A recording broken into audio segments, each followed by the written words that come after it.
দেশের উন্নয়ন ও অর্থনীতিকে পঙ্গু করার জন্যই বিএনপি জামায়াতের সন্ত্রাসীরা ধ্বংসযজ্ঞ চালিয়েছে বলেছেন প্রধানমন্ত্রী শেখ হাসিনা।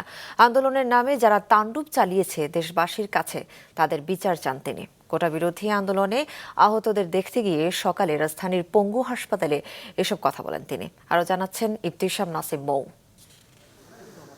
কোটা বিরোধী আন্দোলনে ঢুকে পড়া বহিরাগতদের হামলায় ক্ষতির শিকার বিভিন্ন স্থাপনা দেখতে যাবার পাশাপাশি সংঘর্ষে হতাহতদের পরিবারের পাশে দাঁড়াতে গত কদিন ধরেই বিভিন্ন জায়গায় যাচ্ছেন প্রধানমন্ত্রী শেখ হাসিনা। এরই অংশ হিসেবে সকালে কোটা বিরোধী আন্দোলনে আহতদের দেখতে নিটোর অর্থাৎ পঙ্গু হাসপাতালে যান প্রধানমন্ত্রী। মোট ২৭২ জন ভর্তি হয়েছিলেন এই হাসপাতালে। এরই মধ্যে সুস্থ হয়ে বাড়ি ফিরে গেছেন ১৯৬ জন। গুরুতর জখম থাকায় এখনও হাসপাতালে থাকা ৭৬ জন ও তাদের পরিবারদের খবরাখবর নেন প্রধানমন্ত্রী। পাশাপাশি তাদের সব ধরনের সহায়তা দেওয়ারও প্রতিশ্রুতি দেন। পরে বক্তব্যে প্রধানমন্ত্রী বলেন, শিক্ষার্থীদের সব দাবি মেনে নেয়ার পরও তারা আন্দোলন চালিয়ে যাওয়ার এই সুযোগে দুর্বৃত্তদের তাণ্ডবে বহু মানুষ আহত আর নিহত হলো।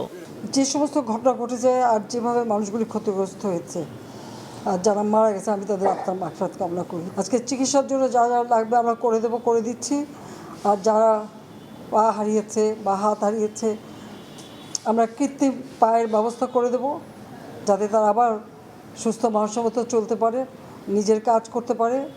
দেশের উন্নয়নে কাজ করে দেশকে উন্নয়নশীল মর্যাদায় আনা হয়েছে।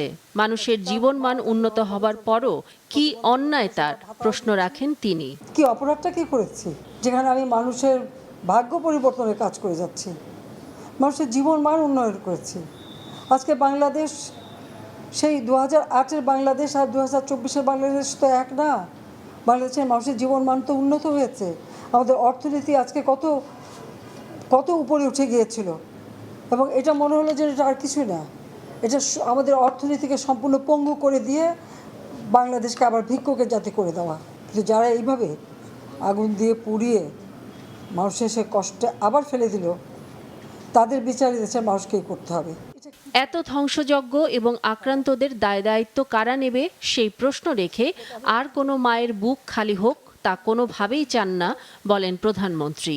এরপর অগ্নিসন্ত্রাসে ব্যাপকভাবে ক্ষতিগ্রস্ত বনানীর সেতু ভবন এবং মহাখালীর দুর্যোগ ব্যবস্থাপনা ভবন পরিদর্শন করেন তিনি। ইবতিসাম নাসিম মৌ, মাছরাঙা সংবাদ, ঢাকা।